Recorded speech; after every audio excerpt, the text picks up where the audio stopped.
ইসলামী ছাত্র মজলিস জিন্দাবাদ জিন্দাবাদ জিন্দাবাদ জিন্দাবাদ ফসল ভাই দিচ্ছে ডাক ছাত্র সমাজ জাগরে জাগ ফসল ভাই আসছে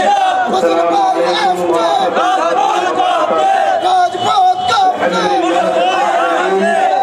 والعاقبة للمتقين والصلاة والسلام على أشرف الأنبياء والمرسلين وعلى آله وأصحابه أجمعين أما بعد فأعوذ بالله من الشيطان الرجيم بسم الله الرحمن الرحيم وجاهدوا في الله حق جهاده واجتباكم وما جعل عليكم في الدين من حرج বাংলাদেশ ইসলামী ছাত্র মজলিস জকিগঞ্জ পশ্চিম জেলা উপজেলা কর্তৃক আয়োজিত আজকের এই 31তম প্রতিষ্ঠা বার্ষিকী আলোচনা সভার প্রিয় সভাপতি, উপস্থিত প্রধান অতিথি, তারুণ্যের অহম যারা শপথের আঙ্গিনা বাংলাদেশ ইসলামী ছাত্র মজলিসের সম্মানিত কেন্দ্রীয় সভাপতি ছাত্রনেতা মনসুরুল আলম মনসুর, উপস্থিত সাবেক কেন্দ্রীয় সভাপতি মাওলানা খালেদ আহমদ সহ কেন্দ্রীয় স্থানীয় নেতৃবৃন্দ,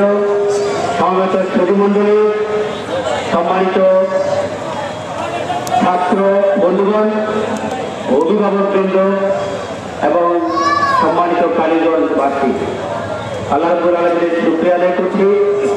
বিশ্বব্যাপী একটি চলমান মহামারীর মধ্যে গুরুত্বপূর্ণ এরকম একটি আলোচনা সভায় আল্লাহ রাব্বুল আলামিন আমাদেরকে উপস্থিত থাকার সুযোগ দিয়েছেন, সেই জন্য শুকরিয়া আদায় করি আলহামদুলিল্লাহ। বিশ্বাস করুন, আমরা আজকে এখানে এসেছি দিনকে নিয়ে কিছু কথা শুনছি। এই শোনার পিছনে আল্লাহ রাব্বুল আলামিনের ইচ্ছা ছিল, আগ্রহ ছিল। ব্যক্তিগতভাবে আমাকে এবং আপনাকে আল্লাহ রাব্বুল আলামিন পছন্দ করেছেন, সেই জন্য এখানে অনিচ্ছা থাকা সত্ত্বেও হয়তো কাউকে দাঁড়িয়ে যাওয়ার সুযোগ করে দিয়েছেন। এটা শুকরিয়া আদায় করি আবার আলহামদুলিল্লাহ। আমি একটা আয়াত করেছি, আল্লাহ বলছেন ওয়াজাহিদু ফিল্লাহি হাক্কা জিহাদি, আল্লাহর পথে সংগ্রাম করো, চেষ্টা করো, সাধনা করো, জিহাদ করো যেভাবে করা উচিত। আল্লাহ যদি বলে যেভাবে করা উচিত, আল্লাহর মানদণ্ডে কোনো বান্দার পক্ষে সেই কাজ করা কি সম্ভব? যদি আল্লাহ ধরে তাহলে সেভাবে আসলে করা সম্ভব নয়। এই জন্য আল্লাহ নিজে আশ্বস্ত করেছেন ওয়াজতাবাকুম, আমি তোমাদেরকে পছন্দ করেছি, আমি তোমাদেরকে আলাদা আলাদাভাবে প্রত্যেকটা আলাদা আলাদাভাবে পছন্দ করেছি। আল্লাহ রাব্বুল আলামিন আমাকে এবং আপনাকে আমার এবং আপনার জন্মের কম করে 50,000 বছর আগে পছন্দ করেছেন, ভালোবেসেছেন। সুতরাং তার পরিকল্পনায় আমরা এখানে দাঁড়িয়েছি কিছু কথা বলার এবং কিছু কথা শোনার আমাদের সুযোগ হয়েছে।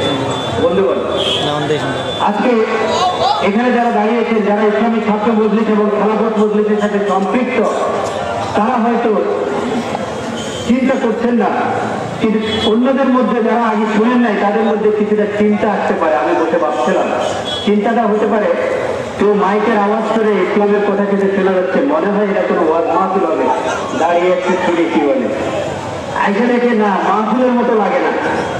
আবার কারো কাছে মনে হচ্ছে এটা তো কোনো রাজনৈতিক মঞ্চ হবে, বক্তব্য তো সেরকম মনে হচ্ছে, দাঁড়িয়ে কথা শুনতে গেলে মনে হয় না প্রচলিত রাজনীতির মতো বক্তব্য মনে হয় না। তাহলে কি? এখানেই হচ্ছে কথা। তাহলে কি বিষয় হচ্ছে 31টি বছর ধরে এই আপনাদের মাঝে অলিতে গলিতে খেয়ে না খেয়ে যখন হাজার হাজার তরুণ নিজেদের জীবন এবং যৌবনকে জাহিলিয়াতের হাতে, শয়তানের হাতে সুপর্দ করে দিয়েছে, যখন হাজার হাজার তরুণ তাদের রাজ্য অহেতুক অশ্লীল ইন্টারনেট থেকে কাটাচ্ছে, যখন হাজার হাজার তরুণ তাদের সুন্দর সকালগুলো, বৈচিত্র্যময় বিকালগুলো অহেতুক সময় নষ্ট করে যাচ্ছে, সেই সময় এই ধরনের কিছু কিশোর আর তরুণ তাদের সময়গুলো আপনার কি কাজে ব্যয় করছে এই জানার অধিকার আপনাদের আছে। সেই জিনিসগুলো জানানোর জন্যই মাঝে মাঝে এমন আওয়াজের ব্যবস্থা করা হয়। আপনাদের জানার প্রয়োজন আছে, আপনাদের দিক আপনারা ধরে বসতে পারেন, এত সুন্দর কাজ তোমরা করেছো, অথবা তোমার পাশে আমি ছিলাম, আমাকে তুমি কোনোদিন বলনি। এই যে আপনি অভিযোগ করবেন, এই অভিযোগের কারণে আমরা ধরা খেয়ে যেতে পারি। সুতরাং সেই ধরা থেকে মুক্তি পাওয়ার জন্য আজকে প্রত্যেকের কানে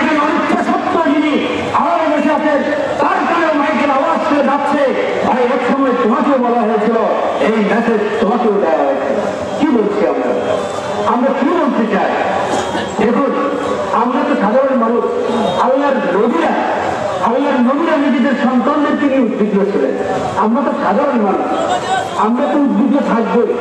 আল্লাহর নবী যারা ছিলেন, বনি ইসরায়েলের প্রতিষ্ঠাতা, বনি ইসরায়েলের প্রথম নবী ইসরায়েল নবী, যাকে ইয়াকুব আলাইহিস সালাম বলা হয়। ইয়াকুব আলাইহিস সালাম সূরা বাকারার ঘটনা, সূরা বাকারা আল্লাহ বলেছে যে ইয়াকুব আলাইহিস সালামের মৃত্যুর সময় কি তোমরা উপস্থিত ছিলে? যদি থাকতে তাহলে দেখতে কি দেখতে?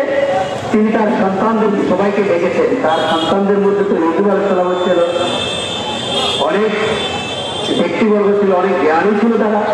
তাদের সবাইকে ডেকে তিনি বললেন, আমার মৃত্যুর পর তোমরা কি এই দিন থেকে লজ্জিত হয়ে যাবে? আমার মৃত্যুর পর তোমরা কি আল্লাহকে ভুলে যাবে? অর্থাৎ তিনি খুব উদ্বিগ্ন ছিলেন, তার মৃত্যুর পর তার সন্তানরা কোন পথে যাবে। সন্তানদের কাছ থেকে তিনি কমিটমেন্ট নিয়েছিলেন, ওয়াদা নিয়েছিলেন, এবং সেই ওয়াদা নিয়ে তিনি নিশ্চিত হয়ে তারপর তিনি মৃত্যুবরণ করেছেন।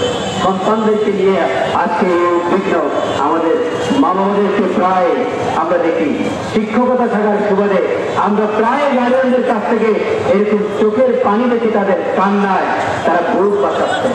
আজকে আমরা একটি শিক্ষা ব্যবস্থা জিনিসটা প্রবর্তিত করে দিয়ে গেছে। পৃথিবীর যেখানে তারা কর্মী স্থাপন করেছে, বিদায় বেলায় সেখানে কিছু গিফটও লাগিয়ে দিয়ে গিয়েছে। তারা আমাদের সীমান্ত নিয়ে তারা গিফট লাগিয়ে দিয়েছে, শিক্ষা ব্যবস্থা দিয়ে তারা গিফট লাগিয়ে দিয়েছে, তারা দীর্ঘমেয়াদী সাংবিধানিক ব্যবস্থার মধ্যে গিফট লাগিয়ে দিয়ে গিয়েছে, যাতে করে তারা চলে যাওয়ার পরও এই জাতি শান্তিতে থাকতে না পারে। লর্ড ম্যাকলের নিম্নগামী পরিশ্রমের নীতি পূর্ণ হয়।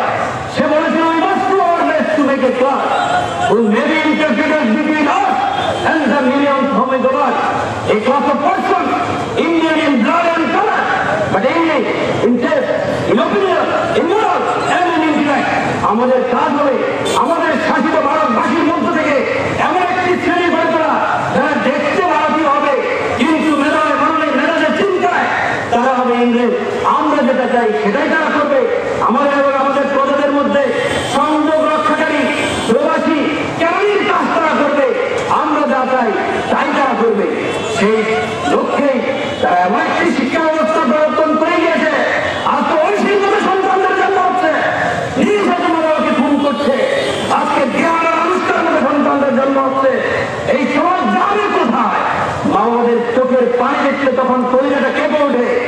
চোখের সামনে কিভাবে বলে দিই, আপনি যা ফল চান, আপনি যে দিন বপন করেছেন অন্ত সেই গাছে সে ফলে দিবে। সুতরাং অবস্থা কোথায় যাবে? এরকম একটি অবস্থায় আপাতত আমরা সমাধান করতে পারছি না। শিক্ষা ব্যবস্থা সামগ্রিক রূপরেখা প্রবর্তন করে থাকে সরকার, সেটাকে আমরা হাত দিতে পারছি না। এই সময় ছাত্রমন্ত্রী সেজন্য একটি বিকল্প শিক্ষা প্রতিষ্ঠানের দায়িত্ব গ্রহণ করেছে।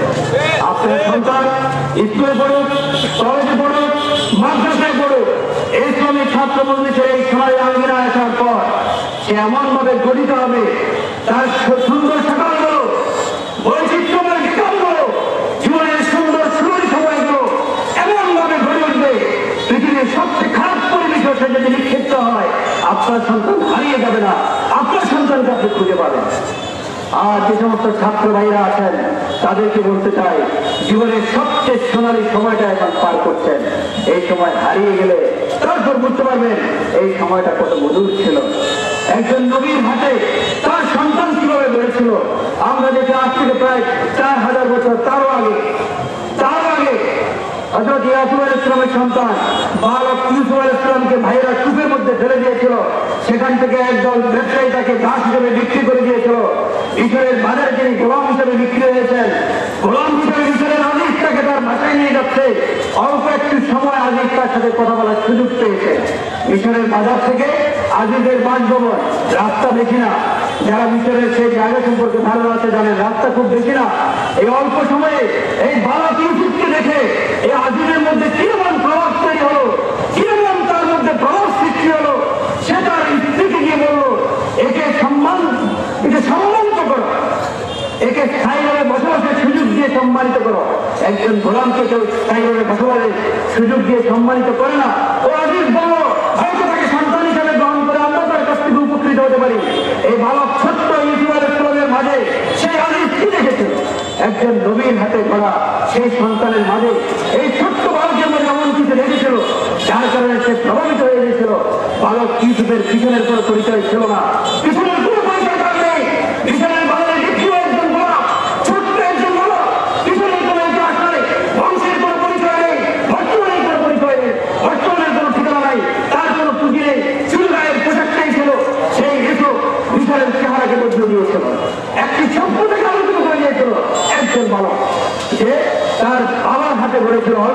পেয়েছিল। প্রিয় ভাইরা, সেটাই হচ্ছে দিনের শিক্ষা। ইসলামের ছাত্র বললে তার জনশক্তিকে সঙ্গে করতে চায়। আজকে গোটা দুনিয়াতে আমাদেরকে শিখে বলেছিল জনসংখ্যা হচ্ছে সমস্যা, গোটা দুনিয়াতে শিখে বলেছে জনসংখ্যা সমস্যা। আজকে করোনাকালীন পরিস্থিতিতে গোটা দুনিয়া স্বীকার করতে বাধ্য হচ্ছে জনসংখ্যা সমস্যা হয়, জনসংখ্যা সংকট। এই দেশগুলোতে আজকে জনসংখ্যা কম ছিল, যাদের গ্রোথ রেট জিরো ছিল, যাদের গ্রোথ রেট মাইনাস, যাদের গ্রোথ রেট সামান্য, তারা আজকে আতঙ্কের মধ্যে আছে। এবং ইউরোপের প্রায় দেশে আগামী 20 বছরের মধ্যে ইউরোপের অধিকাংশ দেশে মুসলমানরা হবে সংখ্যাগরিষ্ঠ। এই পরিসংখ্যান তাদের আছে। তাই আমেরিকা তাদের প্রতিষ্ঠাকালীন সময়ে তারা বলেছিল this nation under God. Abraham লিঙ্কনের সেই বক্তব্য যে this nation under God shall have the liberty of freedom and government of the people for the people by the people shall not perish from the earth. এই ঈশ্বরের অধীনে, এই গড়ের অধীনে এই জাতি যারা নিজেদের মধ্যে থেকে নিজেদের জন্য শাসক তৈরি করে পৃথিবী থেকে তারা হারিয়ে যাবে না, সেই স্লোগানের আগের এবং পিছনের অংশ তারা কেটে দিয়েছিল।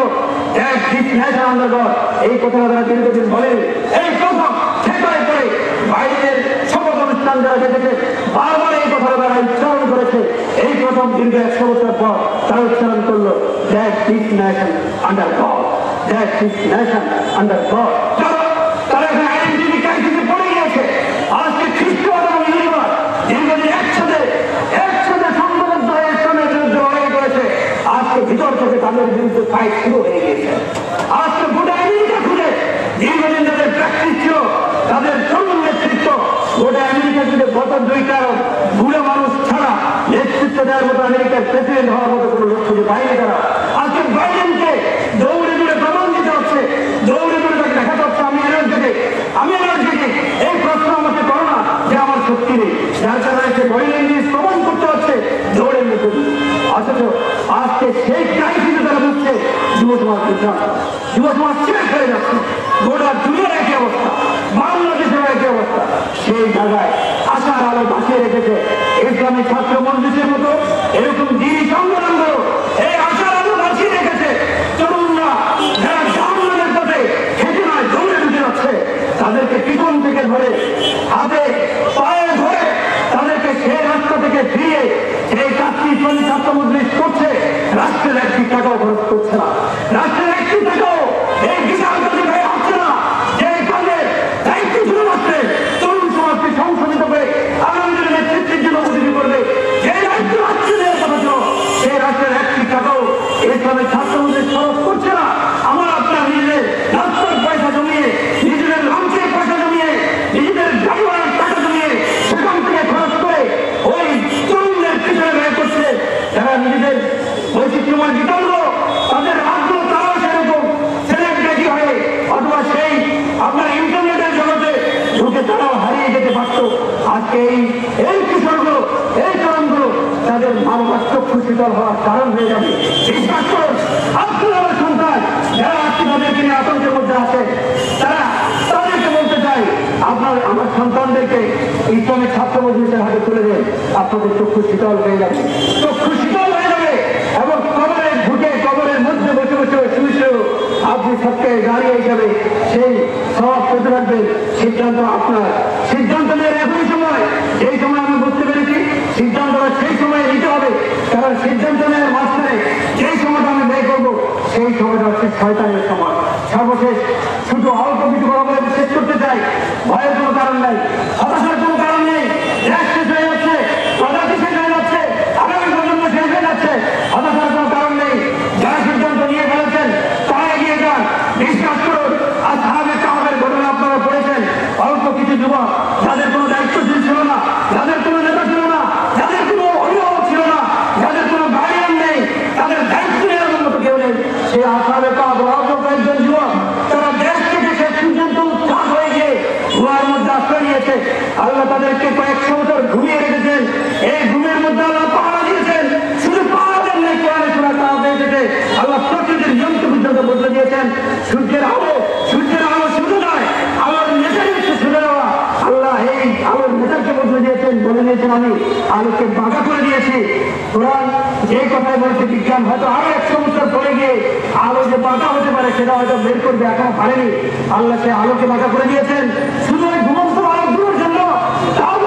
তার পাশাপাশি বলেছেন তোমরা দেখছে তারা ঘুমন্ত জীব জাগ্রত, দেখতে মনে হচ্ছে তারা জাগ্রত, আসলে তারা ছিল ঘুমন্ত। এই ঘুমের মধ্যে আমি তাদেরকে কাজ করেছি, এই ঘুমের মধ্যে আমি তাদেরকে একবার ডান পাশে কাজ করেছি, একবার বাম পাশে কাজ করেছি ঘুমের মধ্যে।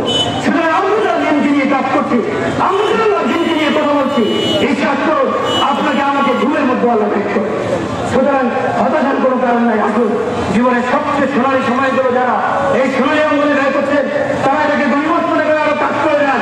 আর যারা এর সৌরভ এখনো পাননি তাদের কাছে বলতে চাই, যদি মনে করেন এটা আমাদের রাজনীতি তাহলে এটা আমাদের রাজনীতি, যদি মনে করেন এটা আমাদের আখেরাতের কাজ এটা আমাদের আখেরাতের কাজ, যদি মনে করেন এটা আমাদের দুনিয়ার কাজ এটা আমাদের দুনিয়ারও কাজ। সব কাজ দুনিয়া এবং আখেরাতের সব কাজই এটার ভিতরে আছে। আসুন সভাপত মজলিস এবং ইসলামী ছাত্র মজলিস সেই সোনালী পরিবেশ থেকে কাজ করে যাচ্ছে। আমাদের জীবনের সবচেয়ে সেরা সিদ্ধান্তটা আমরা গ্রহণ করি। আল্লাহ আমাদেরকে কবুল করুন। আলহামদুলিল্লাহ।